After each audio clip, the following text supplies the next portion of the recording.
Rahajang Semeng. Apa kabar Anda saudara? Berita Bali kembali menyapa Anda bersama saya Ruth Sahanaya. Serangkaian berita seputar Bali telah kami sediakan untuk Anda. Berikut 3 berita utama Berita Bali hari ini.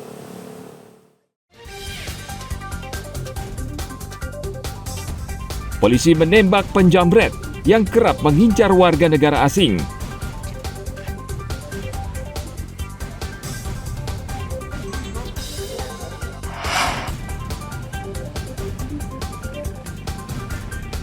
Polisi menetapkan seorang dokter klinik di Kuta Utara dalam kasus malapraktik.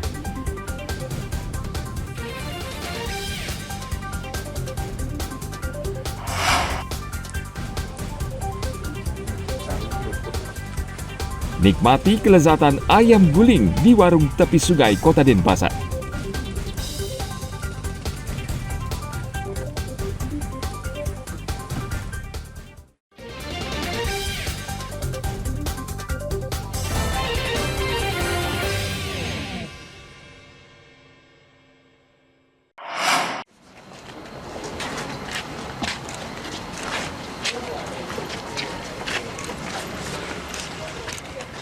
Polsek Denpasar Selatan meringkus 2 dari 3 penjamret yang kerap mengincar warga negara asing atau turis.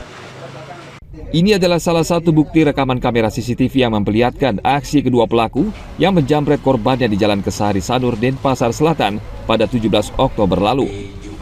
Sejumlah warga berusaha mengejar para pelaku namun gagal. Dengan bekal rekaman CCTV ini, Polsek Denpasar Selatan memburu para pelaku. 2 pelaku akhirnya ditangkap di salah satu hotel di Jalan Pengembak Sanur. Polisi terpaksa menembak kaki tersangka karena melawan. Polisi juga menangkap seorang pria yang kerap menadah barang hasil kejahatan. Menurut Kapolsek Denpasar Selatan, Kompol Herson Juanda, dalam keterangan pers Selasa lalu, kedua tersangka adalah residivis dalam kasus yang sama. Tiganya ini residivis yang sudah berulang. Ya, jadi pada saat kita lakukan penangkapan dan pengembangan barang bukti, kedua pelaku jambret ini berusaha melawan, melarikan diri. Paksa kita lakukan tindakan tegas yang terukur. Mungkin nanti teknisnya silakan, dan uang, helm, sepeda motor. Setiap kali beraksi, para pelaku menyamarkan identitas mereka dengan cara berganti-ganti sepeda motor, nomor polisi palsu, hingga pakaian dan helm yang dikenakan. Polisi menyita 3 sepeda motor, 6 helm dan telepon seluler, serta barang berharga hasil kejahatan untuk dijadikan barang bukti. Tim Liputan melaporkan dari Kota Denpasar.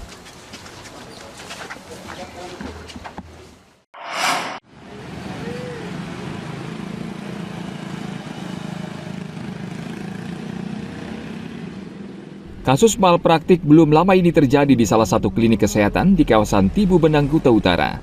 Korbannya seorang pria berusia 46 tahun yang melaporkan kasus ini ke Polsek Kuta Utara. Polisi sudah menetapkan seorang dokter di klinik tersebut sebagai tersangka. Korban sebelumnya berobat ke klinik di Jalan Subak Sari, Tibu Benang pada 14 Februari lalu. Ia mengaku alergi obat. Namun menurut korban, dokter yang menanganinya justru memberi suntikan obat anti alergi sehingga berdampak buruk bagi kondisi kesehatan.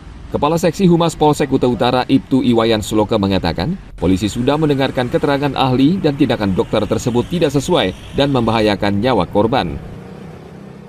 Kasus ini, penanganan kasus perkara malapraktek ini, penyidik menyangkakan pasal 440 ayat 1 Undang-Undang Republik Indonesia nomor 17 tahun 2023 tentang kesehatan, dan perkara tersebut, perkaranya ini sudah dinyatakan lengkap P21 dan terhadap tersangka Dr.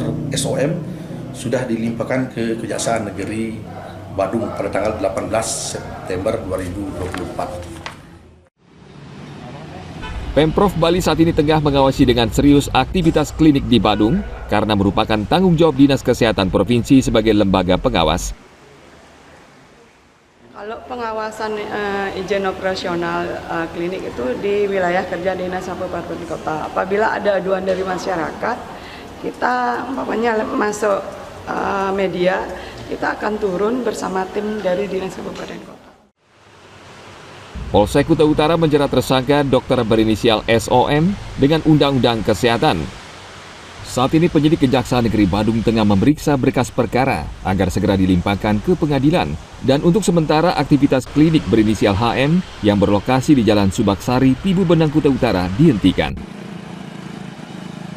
Tim Liputan melaporkan dari Kabupaten Badung.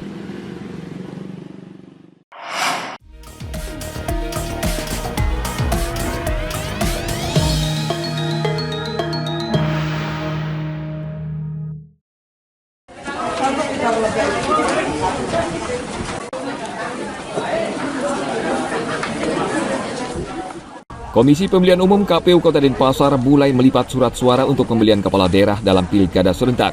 Para relawan juga menyortir sekitar 5.000 lebih surat suara yang diperkirakan akan rampung selama 7 hari pengerjaan. Pekerjaan melipat surat suara ini berlangsung di Gedung Padepokan Perisai Diri, Tembau, Denpasar sejak Minggu 20 Oktober lalu. KPU membagi 70 orang relawan ke dalam 14 kelompok. Itu yang dilaksanakan oleh beberapa relawan kami itu sebanyak 14 kelompok dengan melibatkan kurang lebih 70 warga. Yang mana dalam pelipatan itu tentunya bukan hanya sekedar melipat, tetapi juga melakukan dan memastikan dan mencermati apakah ada kerusakan atau ada titik noda atau ada yang kotor atau ada yang salah settingan dalam hal ini adalah gunting atau seperti apa, itu dipastikan bahwa surat suara kami itu bersih dari noda apapun dan juga sesuai dengan aturan main atau regulasi yang ada. Target kami itu adalah 7 hari itu selesai, baik itu surat suara untuk Pilgub maupun surat suara untuk Pelwali. Para relawan ini tidak hanya melipat surat suara, namun juga memastikan tidak ada surat suara salah gunting hingga rusak atau kotor atau tercemar noda.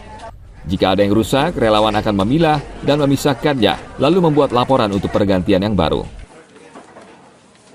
Ya jujur ya, cari penghasilan yang agak gedean. Sehari ditarget ngelipat kertasnya berapa banyak? Tergantung kecepatannya, tergantung gininya sih, tergantung nggak tentu. Ini diutar upah per lembaran. Menurut Ibu cukup membantu nggak dengan penghasilan di sini, Bu? Membantu? Ya cukup membantu. Ini bermanfaat nggak sih buat Bermanfaat sekali bagi ibu rumah tangga ini. buat tambah penghasilan? Ya, untuk nambah-nambah. Bu, ada kesulitan nggak saat ngelipat kertas itu? Oh enggak, kan kita pertama itu kemarin kan dikasih ini dulu penjelasan dulu kita ini dulu dikasih tahu bagaimana caranya, kerapiannya, ini. Surat suara untuk Kota Denpasar mencapai sekitar 520.000 surat suara untuk 500.000 pemilih. KPU menambah surat suara cadangan sebanyak 2,5% dari daftar pemilih tetap di masing-masing tempat pemungutan suara. Dari jumlah tersebut, 2.000 diantaranya merupakan surat suara PSU atau pemungutan suara ulang yang disimpan di KPU Provinsi Bali. Tim Liputan melaporkan dari Kota Denpasar.